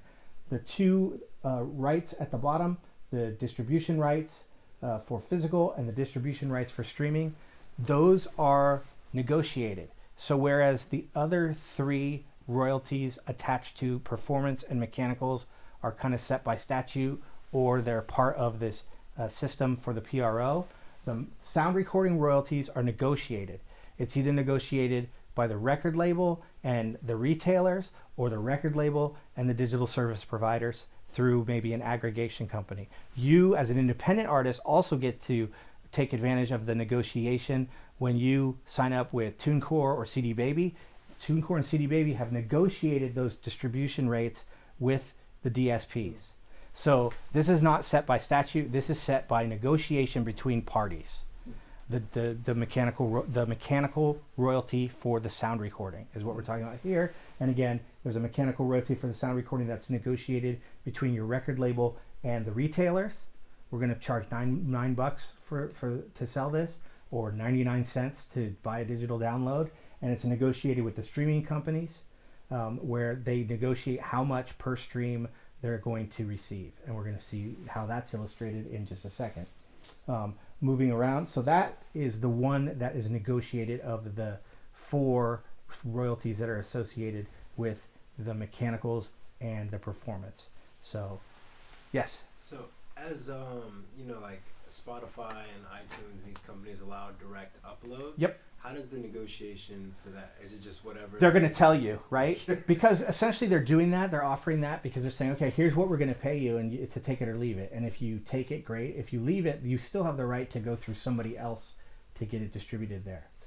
Yeah, but why? If I have my own company, why can't I negotiate my own? You can. They're doing that. Yep. Okay. Yep. And if you have enough music, right, or if you're a big enough band, you can opt out of anywhere along this, and you can negotiate directly with any of these parties. You can get out of a record deal and negotiate directly to print your own CDs and distribute, right? And like the Eagles have done that, and a lot of the legacy bands have said, we're not going to use a record label anymore. We're going to do our own deals with manufacturing and distribution, and handle that all internal. And then same thing, you can now, lots of different bands are now negotiating directly with the DSPs, and not using a label, a distributor, or an aggregator to do that for them. So you can. But the DSPs obviously aren't going to talk to everyone, right? So they are going to offer you an option. Okay, directly upload with us, but you do that, you're going to be beholden to whatever rate they give you. You're not going to really be able to negotiate that. Whereas if you have a bigger collection of music and you come to them and you're like, hey, I'm a small record label, but I have tons of stuff and it's popular in this particular market, will you negotiate with me instead of me going through TuneCore or something like that? They're starting to do that. Yes, absolutely. Sound Exchange, again, the Sound Exchange is going to have an agreement with Universal American Records because they are the copyright owner. So 50% of that Sound Exchange money is going to go there. But as you see, we got a green one finally going up to Johnny Cash. As we talked about, he's a featured artist, so he's going to get part of the Sound Exchange money. And you see that other green one going up to the Capitol. That is in recognition of the concept of the producers now receiving money from Sound Exchange as well. So that's it. Really simple, right? Okay, so putting it into another chart form. So talking about the sound recording, who owns it? The record label owns it. If you're an independent artist, you or your band might own it. But the record label is going to own it, or an independent artist, the band is going to own it. Administration for mechanicals is done by the label. This is that negotiation I said. So for mechanical rights, the record label is going to directly administer, meaning they're going to negotiate with retailers, with the DSPs. And then who is the beneficiary? The label and the artist, right? That's by contract. The recording agreement is going to be that. For streaming mechanicals, same thing. The record label is the owner. The record label will administrate. They'll be able to negotiate directly with the DSPs for the rate that they are going to receive for the mechanical use. It's not statutory, and the label and the artist get paid. Master use, again, this is that synchronization right that's attached to the sound recording copyright. Again, it's negotiated by the record label with music supervisors, and then the artist and the label are going to share that money. Performance royalty, again, there is no performance royalty associated with terrestrial use of sound recordings, no neighboring rights, but digital performance we do. It's handled, it is a statutory right handled through Sound Exchange, and the money is going to go to the label, to the artist, and to the producer.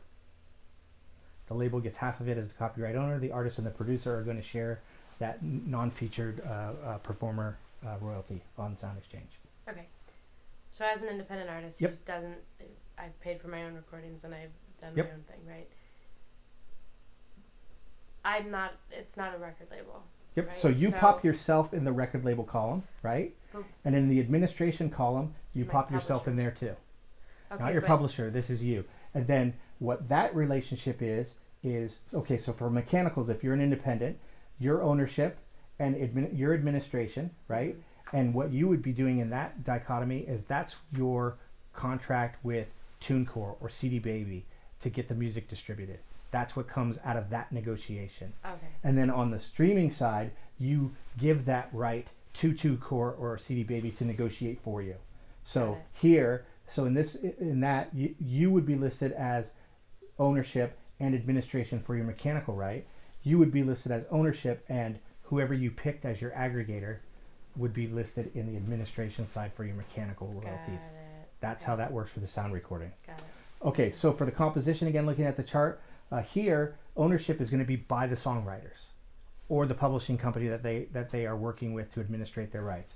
But all the songwriters are going to share ownership. It is not given away to a record label or to any other party, except they might hire someone to administrate or co-publish with them. Administration for mechanical rights is going to be done by Harry Fox, and soon part of that administration, when we talk about streaming, is going to be through the MMA's new organization that will handle streaming rights. So mechanical rights, the traditional methods, CDs, downloads, vinyl, will be done through Harry Fox, and then or that direct relationship on a controlled composition clause in your recording contract if the band writes all its own music. And for streaming, it will be handled by this new organization that will be part of the Music Modernization Act.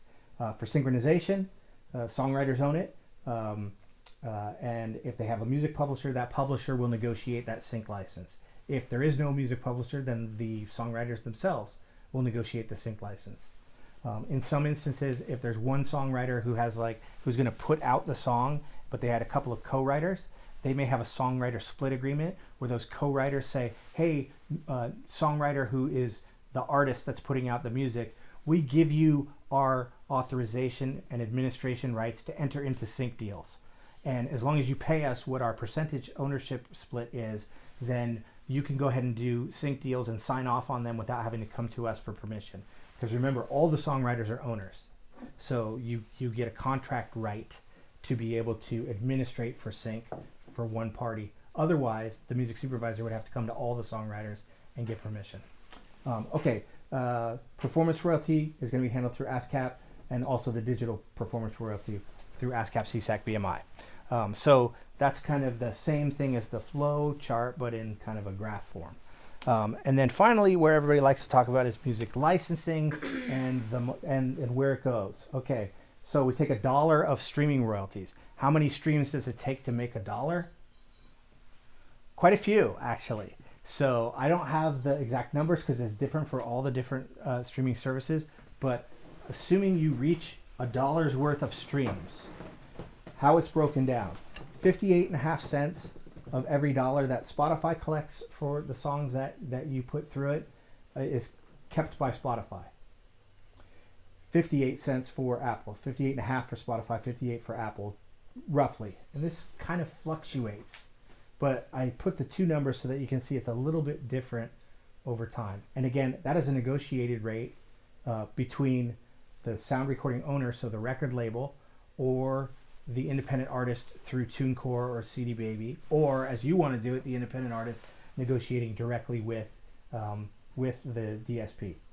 So 58 cents of the money goes to that party that is doing the negotiating, whether it be a record label or your aggregator or you.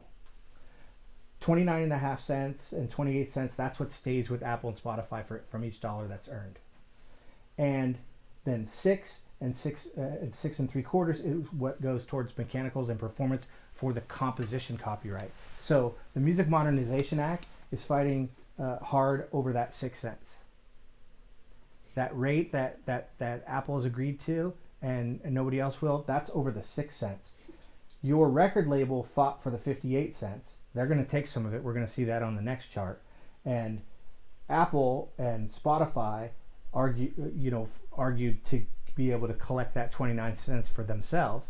So roughly they take 30% of the money that comes through, stays with the aggregator.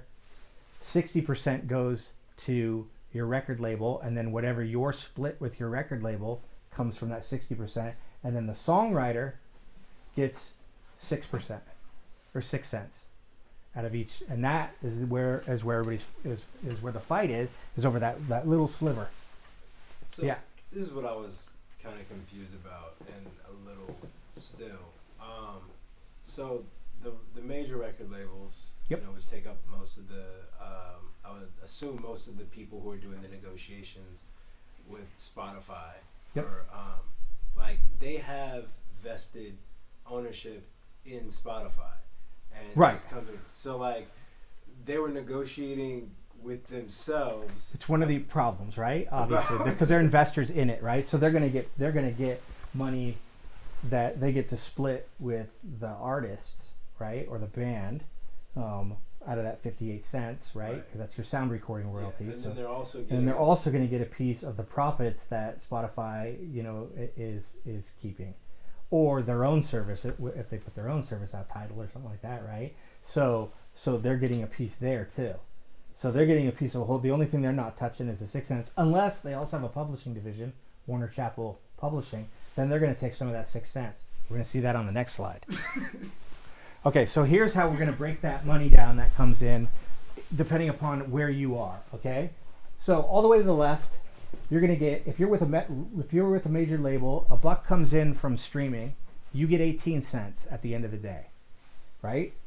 58 cents, and we're basing this on an 80-20 split with the label on royalties. Okay, so 58 cents comes in, 48 cents, roughly 49 cents stays with the label. That's their cut. The artist gets 9 cents. 9 cents out of that 58 cents that we were talking about goes to the artist. The rest is kept by the label. Okay, on an 80-20 split. For the performance royalty, right?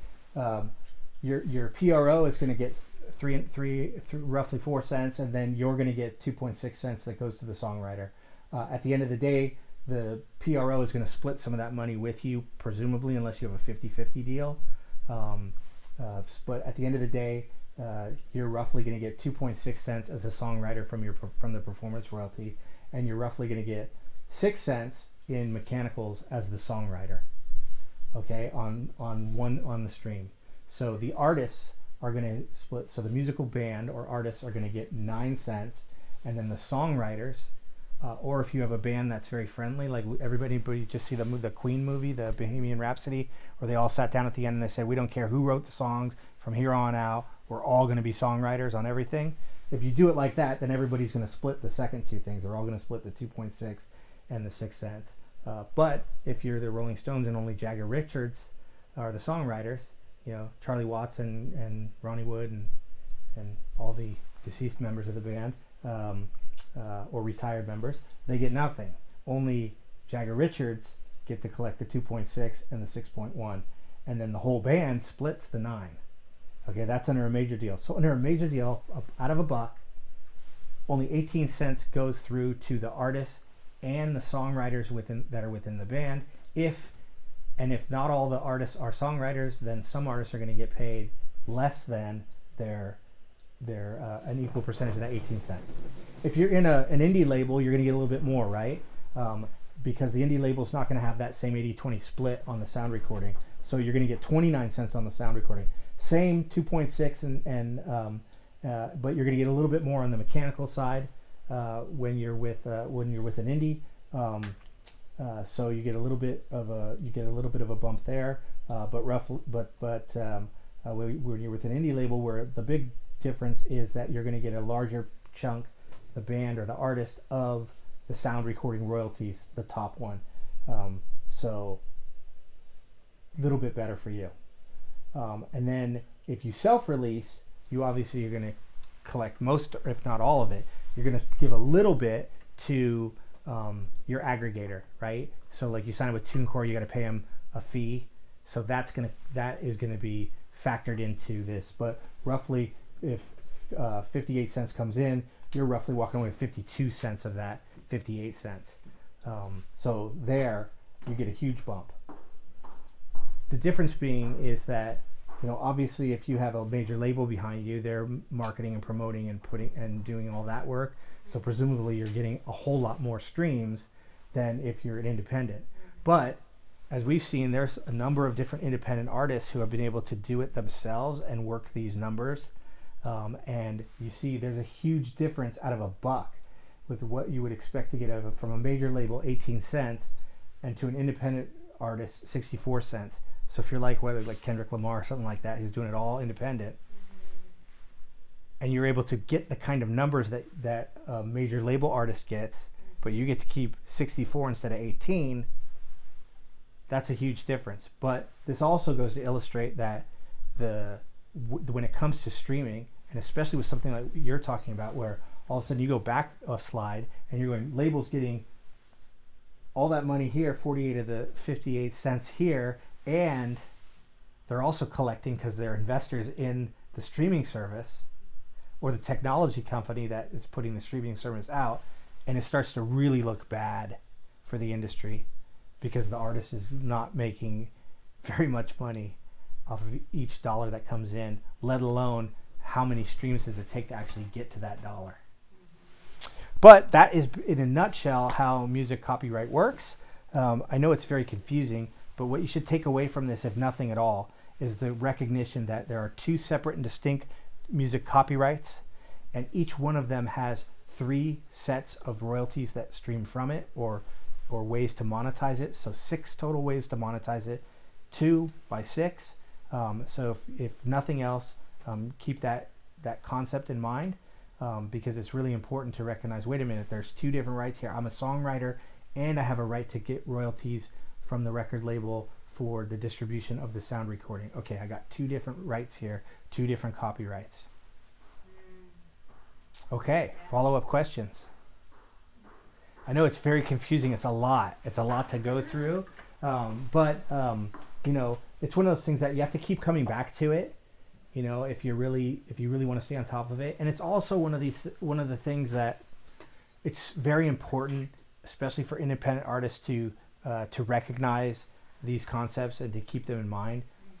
But surround yourself with good people that understand this stuff if this is not your forte, and then work with them and learn along the way. Understand the basic concepts 2 by 6, but recognize that there's people within the industry that their job is to help artists navigate through this stuff and to make it a little bit simpler, or to watch out for it, to be able to spot where things are off in a contract and aren't going to be working correctly for someone's rights. So recognize that there's people out there, whether it's a manager or a lawyer, agents, that are looking out for these particular issues and understand this material really well. But at the same time, I always encourage artists to learn as much about this as you can, because it is definitely helpful when concepts are being explained and you need to make a decision on a particular concept or a royalty rate.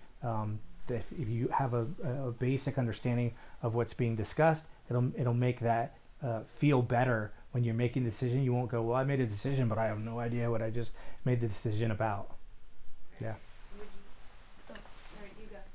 I was just gonna ask, so early on you mentioned copyright infringement. Yes. And that there is a set rate that if someone infringes on your copyright. Yep. That the statutory. A statutory rate. Yes, yeah. The statutory damages provision of the Copyright Act. You yes. said 50 to 150,000 or 20. 22, and the judge will make that determination based on how willful they think the infringement is. I'll be honest, I don't think it's ever gone to 150 grand. Right. This is when we would see, when we were seeing, back in the late 90s, all these cases that were coming up of, the Napster, the grandma that allowed Napster songs to be downloaded on her computer, and we're gonna assess grandma, a $50,000 fine. It's because grandson or granddaughter downloaded, 30 songs. Right. Each song would potentially be 150,000, right? So the judge said, we're just going to make it this amount because we're not going to go crazy. But that's where that came from. My question would be, like, what do you do if someone covers a song and makes a YouTube video of them playing your song? Like, they didn't ask permission to do that. What do you do in those scenarios? So you have a couple of choices. Okay. We talked about this Digital Millennium Copyright Act, right? Okay. So it was a change to the Copyright Act in the late 90s. It set up parameters recognizing that there was going to be mass infringement on the internet. And it gave safe harbor to what they call internet service providers, or companies that all they do is allow other people to post stuff on their site. Yeah. So YouTube, Facebook, these are all these type of companies that take advantage of this safe harbor. Basically, the law says, hey, if you're not the company, if you have a website that allows users to post stuff on your website, we're not going to hold you liable, provided you follow these guidelines. And they gave rules for what's called notice and takedown. So on every website that has this component to it, where it's basically the website is built on user-generated content, YouTube being the big one, and Facebook, there's a section in there that you can go on and say, that's my material on that video, and submit the link to where your material is, and then click a box that says, I confirm and attest under penalty of perjury that I am the copyright owner of that material.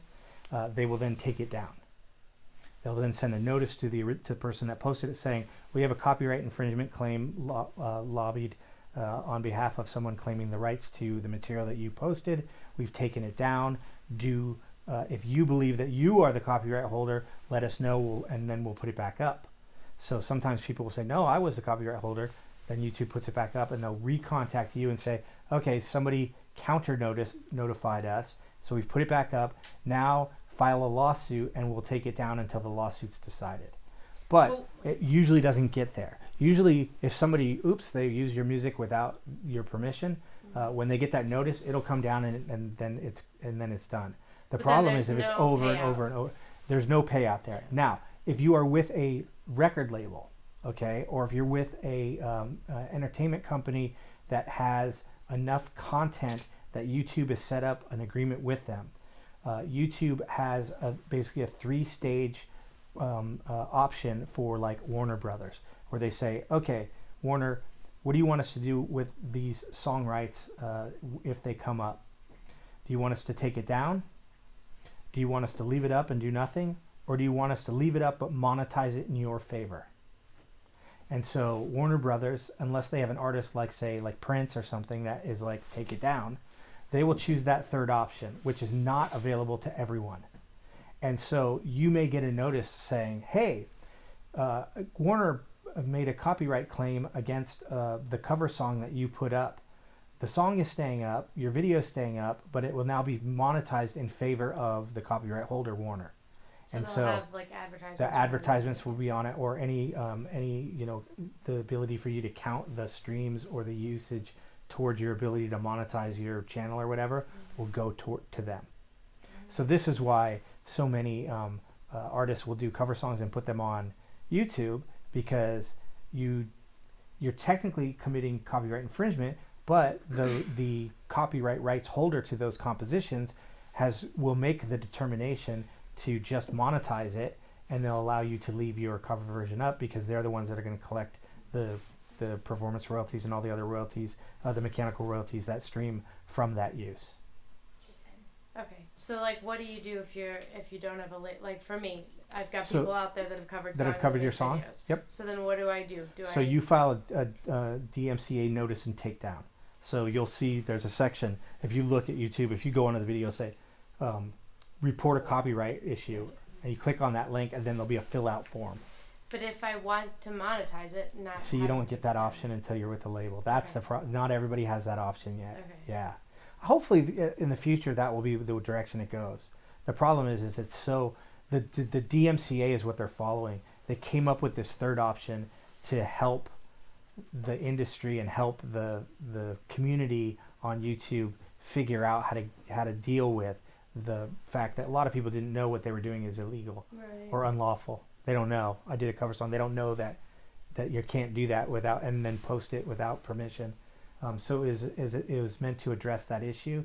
The problem is the DMCA doesn't really take that into account, and so like you're really treading on, you know, close to First Amendment rights and other rights when you're making that third determination.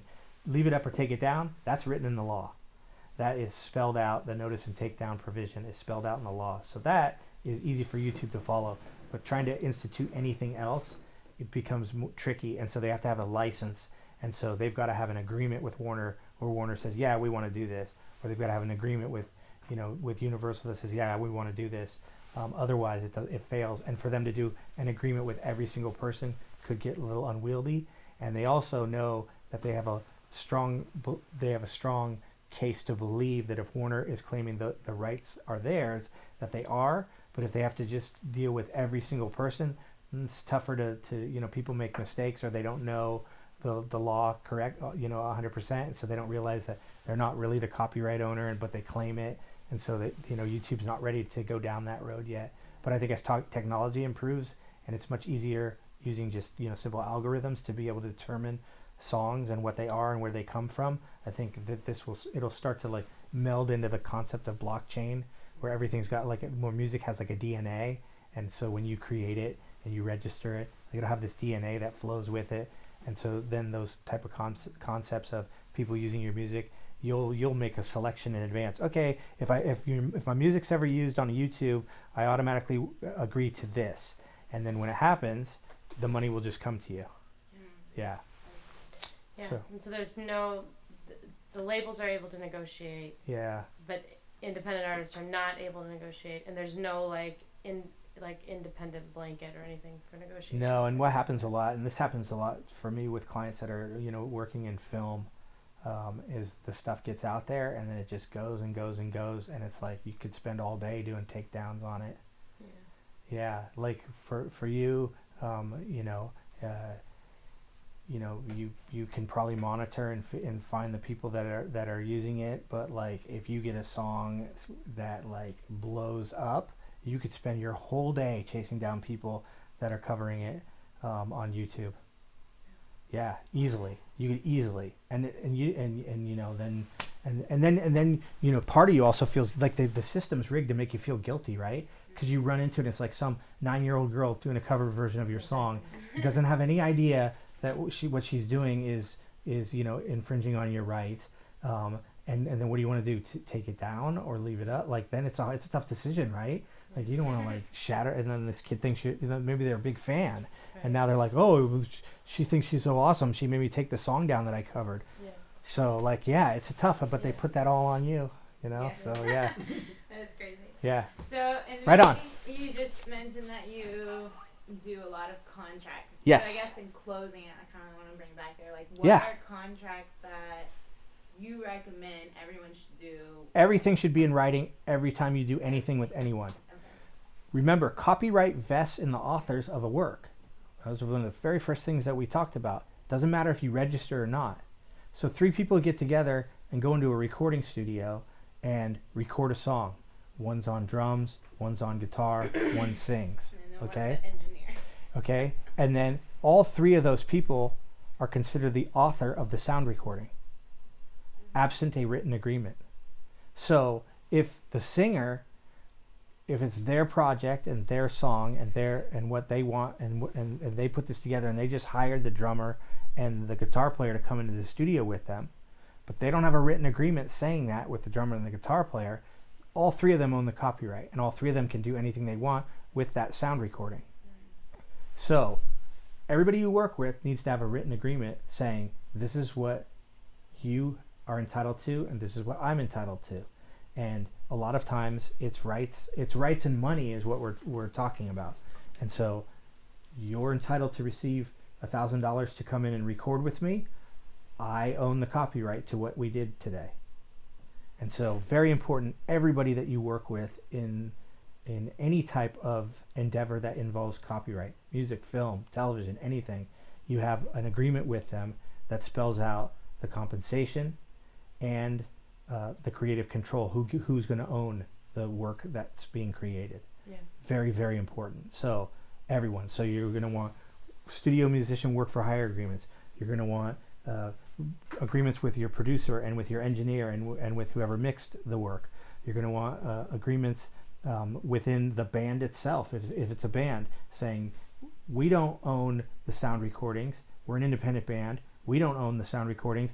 The band does, as a partnership or as a business entity. That way, if somebody leaves the band, they can't say, I'm taking the sound recordings with me, because the band owns it. Yeah. If you have a record agreement or with a record label, that is another agreement that you're going to want to enter into, because it's going to give the label certain rights and obligations to pay you. The label's going to own the rights to the sound recording. They're going to be obligated to pay you money in order to distribute the works that are being created. So everybody you work with should have a written agreement with you, including the people that you're working most closely with if you're in a band or a collaborative group.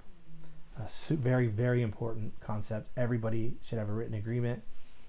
Otherwise, you can get really complicated when it comes to ownership of rights, copyrights, when and if somebody leaves, or whether there's a dispute between the members. And it happens. It happens even to people that are friends. Families, like yeah. If someone in the band passes away. Yeah, and that's a big one.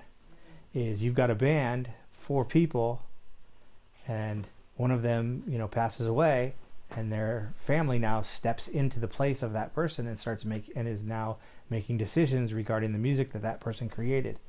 And so to avoid that, you set up a partnership agreement that says, hey, if one of us passes away, that person is no longer their interest becomes an economic. So there might still be money that goes to the estate, but the estate doesn't have any rights to control anything. The remaining members do. So super important. Always, everything you do in writing. Yeah. Yeah. Okay. Thank you. Yeah, absolutely. Thanks so much. Yeah, for sure.